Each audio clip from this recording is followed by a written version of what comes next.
welcome to Midnight Slumber. I am your host, Zach Miller. Join me as we take a journey through the alternate realities that take place after midnight.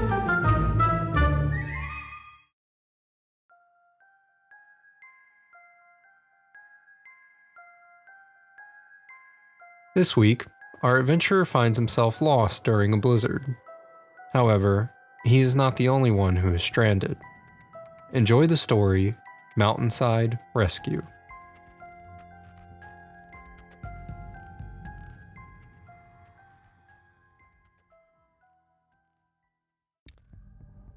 The snowfall around me is heavy. Thick, large snowflakes pelt the ground. My face and body are buried halfway in the snow. It's not cold to the touch or warm. The snow is just there. I can feel the flakes that have been landing on my coat as I lay here. I slowly push myself onto my feet, wondering how and why I am out here. Looking around, I can only see about 10 feet in front of me, which I can see that there is a large brown boulder with snow piled 2 feet on top of it. To the right of that looks to be a slight drop. I turn in a circle to see what else is around me. There is nothing, at least nothing that I can see.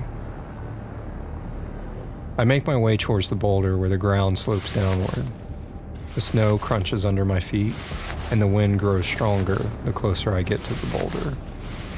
I stop in my tracks as the slope becomes a sheer drop-off.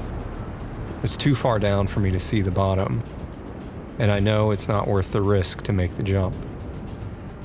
I turn around and lean against the boulder, knowing it is hopeless to wander through this blizzard without any point of reference. The snow would cover up my tracks in minutes if I were to venture from this spot. I dig a hole in the snow, building up a small wall to block the wind coming from the drop-off. It takes me what feels like half an hour to build up a decent 4-foot wall. I slowly sit down and rest my back against the cool stone. The wind noise is significantly reduced thanks to this wall. My face is starting to gain feeling back as the air now begins to feel warm and cool all at the same time. The warmth feels wonderful, almost like I could fall asleep again. However, now that things are quieter, I can hear a small rumble coming from my right in the distance. Listening closely, I think it's my car still running. I start to stand, but the wind drowns out the sound. I debate going in that direction until I hear my car's horn going off. Someone is pressing the car's horn to get my attention. Without hesitation, I immediately head in that direction. With each step, the engine sound gets louder and louder until I can see the dark blue outline of my car and the bright lights trying to break through the heavy snow. As I reach my car, I see that my family is all gathered around looking for me. As soon as they see me, they come running in my direction. My wife embraces me, and my dad tells me that they were all worried sick. I ask them what happened, and they point not just to my car, but all their vehicles. Every single one of them is badly damaged or destroyed. I walk towards my car to get a better look at it. All the tires are busted. Huge scratches run down the side, and the front hood is dented in by a boulder that split in two upon impact. "Do you not remember?" my father asks me. I shake my head no. He explains that not only did we get stuck in a snowstorm, but an avalanche came out of nowhere and destroyed the vehicles. "Well, how did I get separated from you all?" I ask. My wife pipes up. "We don't know. By the time we all woke up, you were gone." Puzzled, I look around to see if there are any clues left behind that can tell me what happened. But there's nothing, as the snow has buried just about everything. However, there is a circular indentation surrounding our cars. It looks to be a cul-de-sac. I bend down and push the snow out of the way until I reach asphalt. It is a cul-de-sac. My brother tells me that we are at the top of the mountain and this is the turnaround point.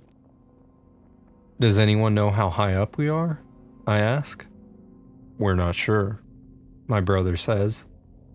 We can't remember much either.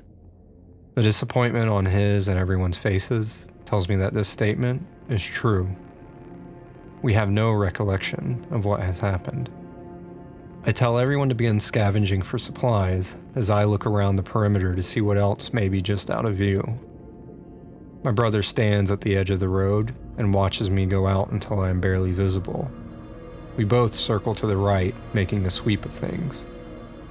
As we get about halfway around, I shout to him, telling him I see something red off in the distance. He calls my father over to take his spot, and my brother comes out to where I am standing. I ask if he can see it too, and he nods that he can. My brother stays in my spot as I make my way out to the red object. As I get closer, the red that I see shines.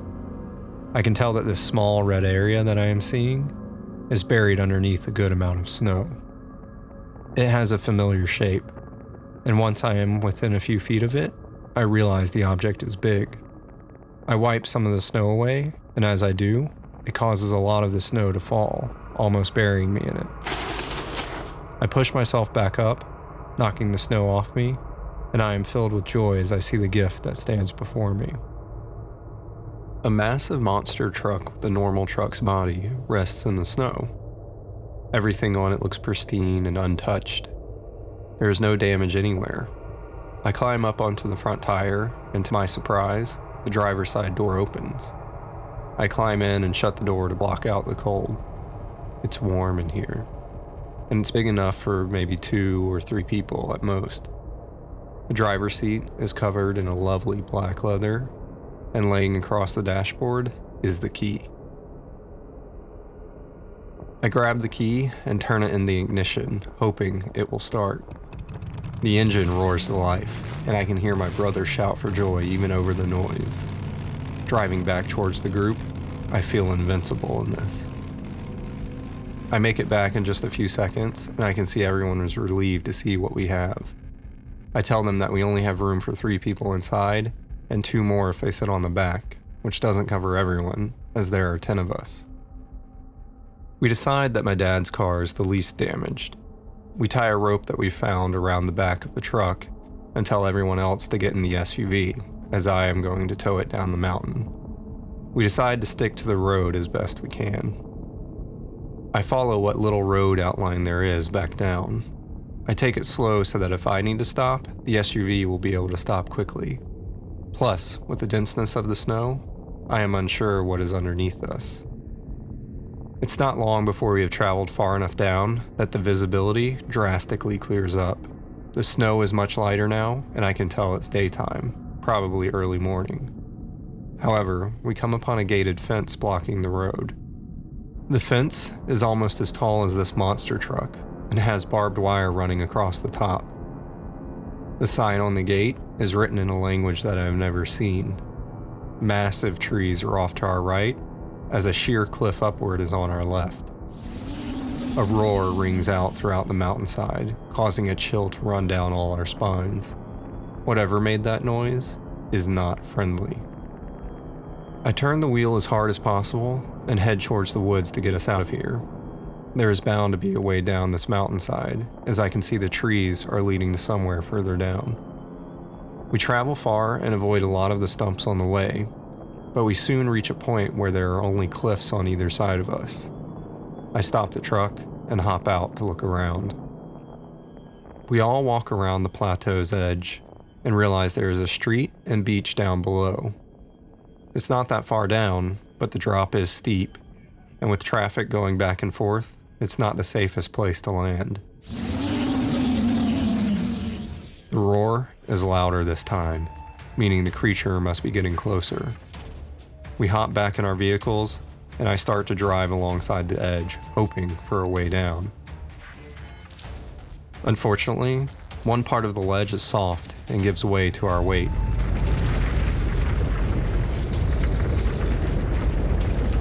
We begin speeding down the mountainside, but thankfully, the dirt is soft, which slows our descent until we reach the bottom where the 2-lane road runs. We come to a soft landing, and I slowly pull us forward about 20 feet into a restaurant's parking lot at the beach. My family piles out, and tons of people walk all around us as if they saw nothing. My dad perks up and opens his trunk, telling everyone to grab a towel. That after all we just went through, we need some time to relax. They follow him to the beach, but before I can get out of the truck, it begins to slip backwards in the sand due to its weight. The truck and I end up floating in the ocean, passing by other people on floats. I use the steering wheel to turn and press the gas, which causes the wheels to work like propellers. Thankfully, I can control the truck like a small boat. I tell my family not to worry about me. Now that everyone is safe and having fun, I am once again going to go exploring with this new toy.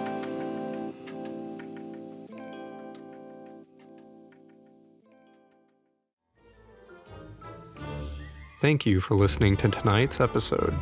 Please leave a comment and check out our social media on Instagram, YouTube, Twitter, and Facebook. We would love to hear your thoughts on tonight's episode. I'm your host, Zach Miller, and thanks for listening. Have a good midnight slumber.